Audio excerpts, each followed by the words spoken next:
Hello दोस्तों नमस्कार। आपका अपने यूट्यूब चैनल कॉम्प्लेक्स क्लासेस में आप सभी लोगों का स्वागत है। तो आज के वीडियो में हम लोग जो है यूपी डीएलएड सेकंड सेमेस्टर का यहाँ पे हिंदी का प्रश्न पत्र हल करने वाले, ठीक है, यानी संपूर्ण पेपर को जो है हम लोग सॉल्व करेंगे। ये 2023 का पेपर है और पेपर के नंबर की बात करिए, ये पेपर जो है आपका 6 पेपर है और इसमें जो है हम लोग बहुविकल्पीय प्रश्न और उसके बाद में आत्मलघुत्तरीय प्रश्न और उसके बाद में लघुत्तरीय प्रश्न को यानी पूरे संपूर्ण पेपर को जो है हल करने वाले हैं। और इसका पीडीएफ प्राप्त करना चाहें तो आप लोग टेलीग्राम चैनल से जुड़ सकते हैं। वहाँ पे आप सभी लोगों को इसका पीडीएफ आसानी से प्राप्त हो जाएगा। और अदर सब्जेक्ट को आप लोग देखना चाहते हैं तो चैनल पर जाकर जो है इसका पीवाईक्यू जो है आप लोग आसानी से देख सकते हैं। प्लेलिस्ट बना दिया है और आप लोग डिस्क्रिप्शन बॉक्स जो है आप लोग चेक कर सकते हैं। वहाँ पे प्लेलिस्ट का लिंक आप सभी लोगों को मिल जाएगा। और इसमें जो है हम लोग अभी तक ये हिंदी सब्जेक्ट का जो 2016, 17, 20 और 22 यानी 4 पेपर जो है हम लोग सॉल्व कर चुके हैं। आज के वीडियो में जो है 2023 का जो है पेपर हम लोग बिल्कुल पूरी तरह से कंप्लीट करने वाले हैं, यानी इसमें ऑब्जेक्टिव क्वेश्चन उसके बाद में अति लघुत्तरीय और लघुत्तरीय प्रश्न को बिल्कुल समाप्त करने वाले हैं। तो इसका पीडीएफ प्राप्त करना चाहें तो आप लोग टेलीग्राम चैनल से जुड़ सकते हैं और आप लोग जो है लास्ट तक वीडियो में बने रहिएगा। हम लोग जो है संपूर्ण पेपर को हल करने वाले हैं, ठीक है। तो यहाँ पे जैसा देख रहे हैं 2023 का ये प्रश्न पत्र है और अगर पूर्णांक की बात करें तो 25 नंबर का पेपर होता है और 1 घंटे का जो है ये पेपर होता है। इसमें अगर हम बात करें अतुल उत्तरीयों की तो इसको जो है 25 शब्दों में लिखना होता है और जो लघु उत्तरीय होता है इसको जो है 75 शब्दों में लिखना होता है, ठीक है। तो यहाँ पे जो है हम लोग सबसे पहले ऑब्जेक्टिव क्वेश्चन की बात करते हैं। यहाँ पे दिया है कि लिपि विकास का प्रथम सोपान है वर्ड लिपि, इनमें से कौन सा होता है जो लिपि विकास का जो है प्रथम सोपान होता है। वर्ड लिपि होता है या अक्षर लिपि होता है, चित्र लिपि होता है या इनमें से कोई नहीं। तो इसका जो राइट आंसर होगा ये आपका चित्र लिपि होगा, ठीक है। उसके बाद में यहाँ पे सेकंड की हम बात करें तो सेकंड में दे रहा पर्वत शब्द का जो है समानार्थी क्या होगा। पर्वत शब्द जो होता है इसका समानार्थी क्या होता है, ठीक है। कूट हो गया या पादप हो गया, घन हो गया या आकार हो गया। तो इसका जो पर्वत है ये क्वेश्चन जो है हम लोग 2016 में कर चुके हैं। वहाँ पे बिल्कुल कंप्लीट में बात किए थे, वही सेम क्वेश्चन यहाँ पे है, ठीक है। तो पर्वत का को जो है कोट ये समानार्थी होता है, इसका भी मतलब पादप क्या होता है, पादप पेड़ पौधे से संबंधित होता है, ठीक है। उसके बाद में यहाँ पे अल्पप्राण ध्वनि नहीं है, इनमें से कौन सा अल्पप्राण ध्वनि नहीं हो। तो सबसे पहले ये जानना जरूरी है कि अल्पप्राण में जो स्पर्श व्यंजन होता है कौन कौन सा वर्ड आता है। तो अल्पप्राण की बात करते हैं हम। अल्पप्राण, इसके बारे में विस्तार से अल्पप्राण, महाप्राण, सघोष और अघोष के बारे में हम लोग 2020 के प्रश्न पत्र में बात कर चुके हैं, ठीक है। आप लोग नहीं देखें तो इसके पहले जाकर देख सकते हैं। तो यहाँ पे पूछा गया कि अल्पप्राण ध्वनि नहीं है, तो सबसे पहले ये जानना जरूरी है कि अल्पप्राण ध्वनि में कौन कौन सा वर्ड आता है। तो अल्पप्राण की बात करें तो इसमें फर्स्ट, थर्ड और फिफ्थ वर्ड आता है, ठीक है। और महाप्राण की बात करें तो महाप्राण में जो है इसमें सेकंड और फोर्थ का वर्ड आता है, ठीक है। तो यहाँ पे देख सकते हैं अल्पप्राण ध्वनि नहीं है, तो अल्पप्राण ध्वनि नहीं है तो पहला, तीसरा और पांचवा नहीं आना चाहिए। तो का हो गया यहाँ पे, ये फर्स्ट है, गलत हो गया। तीसरा हो गया, ये भी गलत हो गया।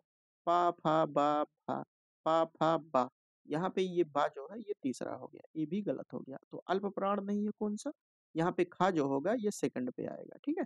तो इस प्रकार से यहाँ पे ये आपका महाप्राण हो जाएगा। उसके बाद में हम यहाँ पे देखते हैं कि अंग और आह वर्ड कहलाते हैं, अयोगवाह कहलाते हैं या ऊष्म व्यंजन कहलाते हैं या स्पर्श व्यंजन कहलाते हैं या स्वर कहलाते हैं। तो इसके बारे में जो है हम लोग बिल्कुल विस्तार से बात कर चुके हैं। ये जो अयोगवाह होता है इसको क्या कहते हैं, ठीक है। ये जो अयोगवाह होता है ये अंग और आह ये अयोगवाह के अंतर्गत आता है। अयोगवाह क्या होता है, इसका न स्वर होता है, न स्वर न व्यंजन। जो अयोगवाह वर्ड होता है ये ना तो स्वर होता है और ना ही ये व्यंजन होता है, ठीक है।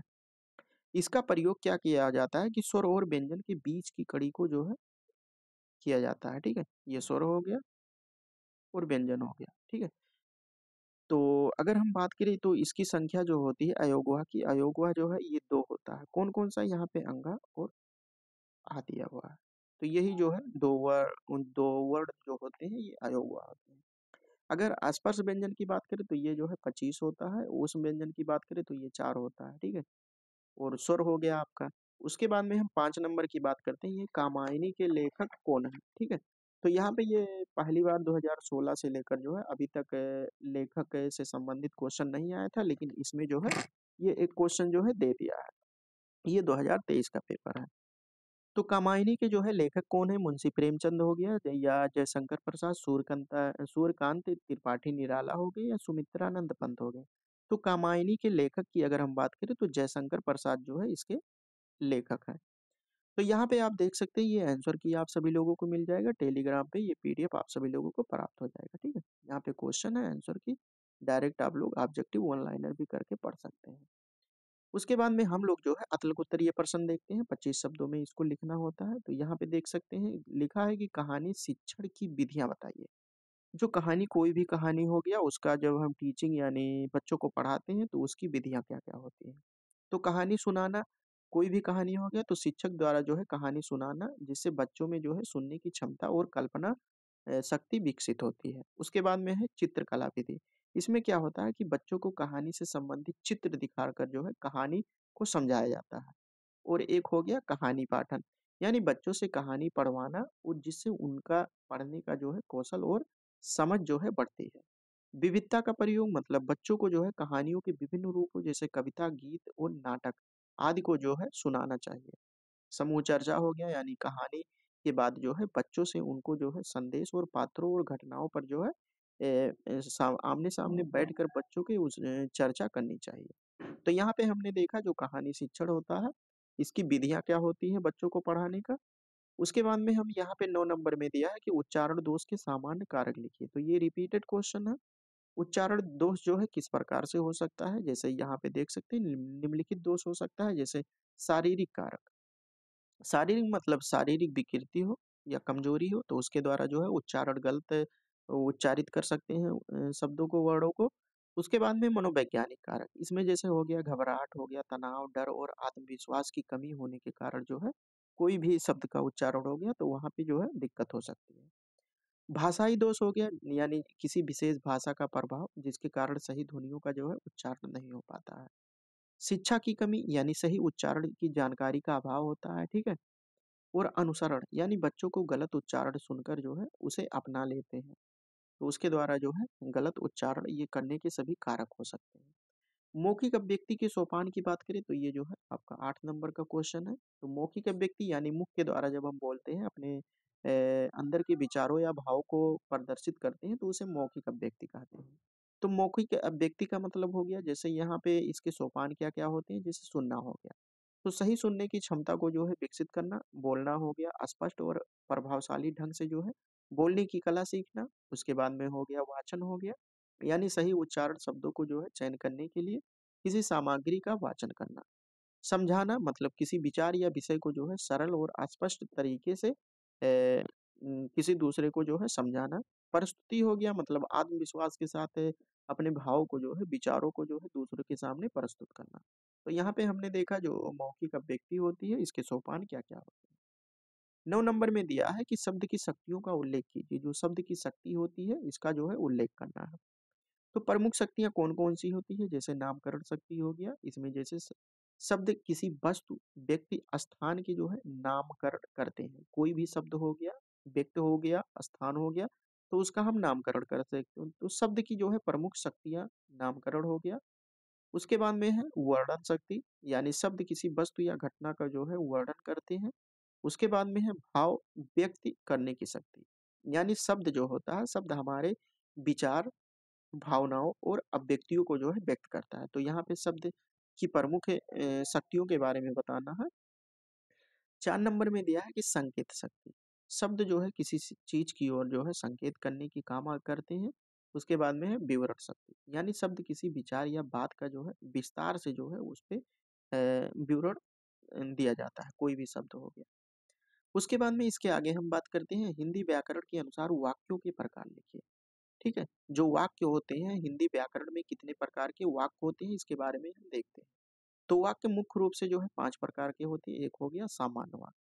इसमें क्या होता है जो सूचना या कथन जो है व्यक्त करते हैं, जैसे यह सूरज है तो ये एक सामान्य वाक्य हो गया। डिक्लेरेटिव सेंटेंस इसे कहते हैं। ठीक है, उसके बाद में प्रश्नवाचक वाक्य हो गया। इसमें जो है जो प्रश्न पूछा जाता है, जैसे क्या तुम आए हो, तो यहाँ पे इसमें प्रश्नवाचक चिन्ह का भी प्रयोग किया जाता है। आज्ञात्मक वाक्य हो गया, जैसे इसमें आदेश, निवेदन और सलाह देते हैं, जैसे पानी पियो, ठीक है, पानी ले आओ।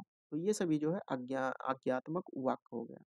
उसके बाद में विस्मयादिबोधक वाक्य जो होता है, ठीक है? इसमें आश्चर्य, खुशी और दुःख व्यक्त करने के लिए किया जाता है, जैसे कितनी सुंदर तस्वीर है। यहाँ पे जो है आश्चर्य, दुखी और खुशी जो है व्यक्त करने के लिए किया जाता है। उसके बाद में है संदेशात्मक वाक्य, ठीक है? जो शुभकामनाएँ या इच्छाएँ व्यक्त करने के लिए किया जाता है, जैसे वो यहाँ पे हो गया भगवान तुम्हारा भला करे। उसके बाद में हम इसके आगे देखते हैं, यहाँ पे दिया है 11 नंबर में कि उपसर्ग क्या होता है? तो उपसर्ग क्या होता है? ये वाक्य के जो है आगे जुड़ते हैं या पीछे जुड़ते हैं? तो उपसर्ग जो होता है ये जो है वर्ड होता है या शब्दांश होते हैं एक प्रकार से, जो किसी मूल शब्द के जो है पहले जुड़ते हैं। जैसे कोई मूल शब्द हो गया, उसके पहले जुड़कर जो है उसके अर्थ को जो है नया अर्थ प्रदान करते हैं, जो शब्द हो गया। जैसे यहाँ पे देख सकते हैं ये आपका उपसर्ग है, जो कि नकारात्मक संदर्भ में प्रयोग किया जाता है। जैसे असफल हो गया, यहाँ पे जैसे कोई व्यक्ति एग्जाम में सफल हो गया, जब आ का प्रयोग करेंगे तो ये निगेटिव अर्थ व्यक्त करने के लिए किया जाता है। तो यहाँ पे सफल हो रहा था, आम लगा दिए तो जो है ये फेल हो गया, असफल हो गया। तो इसी प्रकार से आ का प्रयोग हम नकारात्मक तो व्यक्त करने के लिए किया जाता है, और प्रति का प्रयोग दिशा या पुनरावृत्ति, जैसे यहाँ पे प्रतिकार हो गया, प्रति प्लस कार, ये आपका जो है ये उपसर्ग है। अधि हो गया, अधिकता के लिए प्रयोग किया जाता है, जैसे अधिनायक, अधि हो गया और यहाँ पे नायक हो गया। सा हो गया सहयोग, इसकी सहायता मतलब सहायक, ठीक है? तो यहाँ पे ये सभी जो है उपसर्ग आप लोग याद कर सकते हैं। उसके बाद में इसके आगे हम लोग लघु उत्तरीय प्रश्न की बात करते हैं। इसको बस 75 जो है वर्ड में लिखना होता है। तो यहाँ पे दिया है कि प्राथमिक स्तर पर कहानी शिक्षण के उद्देश्य लिखिए। आप लोग ये नोट कर लीजिए कि अभी तक हमने 2016 का पेपर, 17 का पेपर, 20 का पेपर और 22 का पेपर सॉल्व किया है। लेकिन अभी तक इतना जो है, जितना ये 2023 का आपका पेपर है, इसमें जो है बहुत समय लगेगा लिखने में। क्योंकि सब में जो है बिल्कुल विस्तार से पूछा गया है, शॉर्ट हो या लॉन्ग हो। और उसके बाद में अब अगर 25 की बात करें, 2025 की, तो इसमें भी जो है लगभग ये टाइम टेकन पेपर हो सकता है। तो इसको जो है आप लोग ध्यान से पढ़िएगा, पेपर बिल्कुल विस्तार से करके जाइएगा। तो यहाँ पे लघु उत्तरीय प्रश्न की हम बात कर रहे हैं, तो दिया है कि प्राथमिक स्तर पर कहानी शिक्षण के उद्देश्य बताइए। जो प्राथमिक स्तर होता है, इसमें जो कहानी शिक्षण, कहानी बच्चों को पढ़ाया जाता है, इसका क्या उद्देश्य होता है, ठीक है? तो इसके उद्देश्य की अगर हम बात करें तो इसके द्वारा जो है भाषा कौशल का जो है विकास, यानी बच्चों के शब्द ज्ञान और वाक्य निर्माण और उच्चारण को जो है सुधारना मुख्य उद्देश्य होता है कहानी शिक्षण का प्राथमिक स्तर पर। उसके बाद में यहाँ पे दिया है कि संचार कौशल में सुधार, यानी बच्चों से जो संवाद करने करने की क्षमता जो है इसके द्वारा बढ़ती है। और समीक्षा और समझ, यानी कहानी से संबंधित जो पात्र होते हैं, घटना होती है और संदेश होती है, संदेश को जो है समझने और उनकी समीक्षा करने की जो है क्षमता विकसित होती है बच्चों में। उसके बाद में होती है यहाँ पे कल्पना और सोच, यानी कल्पना शक्ति विकसित होती है और सोचने की क्षमता जो है विकसित होती है। उसके बाद में सद्गुणों का उपयोग, यानी कहानियों के माध्यम से बच्चों में जो नैतिकता का गुण है या भाव उसके द्वारा जो है मिलता है, यानी पता चलता है। तो उसके द्वारा जो है नैतिकता बच्चों के अंदर आती है। 13 नंबर की हम बात करते हैं कि लिखित अभिव्यक्ति की विधाओं पर प्रकाश डालिए। तो ये 2020 का जो है क्वेश्चन है, 2022 में ये क्वेश्चन आया था, ठीक है? तो ये रिपीटेड क्वेश्चन है। तो यहाँ पे दिया है कि लिखित अभिव्यक्ति की विधाओं पर प्रकाश डालिए। तो लिखित मतलब लिख के द्वारा अभिव्यक्त हम कितनी विधाएं, जैसे हो गया निबंध लेखन, कविता लेखन, पत्र लेखन, कहानी लेखन, यानी हम लिख कर जो है दूसरों के सामने किस प्रकार अपने भाव या विचारों को प्रकट करते हैं। तो निबंध लेखन, निबंध लिख दिए, यानी किसी विशिष्ट विषय पर जो है विचार व्यक्त करना। कविता लेखन हो गया, इसमें रचनात्मक और कल्पनाशीलता रूप से जो है विचारों को प्रस्तुत करते हैं। और पत्र लेखन हो गया, पत्र दो प्रकार का होता है, एक हो गया व्यक्तिगत या औपचारिक संवाद के रूप में जो है विचार किया जाता है। दो प्रकार कौन-कौन सा होता है? एक औपचारिक होता है, एक अनौपचारिक होता है। इसके बारे में हम लोग आगे बात करेंगे। कहानी लेखन जैसे हो गया, एक रचनात्मक काव्य या गद्य रूप में जो है किसी घटना, पात्र या विचार को जो है हम किस प्रकार से प्रस्तुत करते हैं। तो उसके बाद में है रिपोर्ट लेखन, यानी घटनाओं या तथ्यों को व्यवस्थित रूप से लिखना। तो हमने देखा कि लिखित अभिव्यक्ति के द्वारा जो है किस प्रकार से कौन-कौन विधाओं को जो है हम लिख सकते हैं, जैसे निबंध लेखन, कविता, पत्र, कहानी और रिपोर्ट लेखन के बारे में हमने बात किया। उसके बाद में यहाँ पे 14 नंबर में दिया है कि किसी 4 विराम चिन्हों को उदाहरण प्रस्तुत कीजिए। तो हमने टोटल जो है 12 विराम चिन्हों के बारे में 2016 के पेपर जब हम सॉल्व कर रहे थे तो वहाँ पे बात किए थे। ठीक है?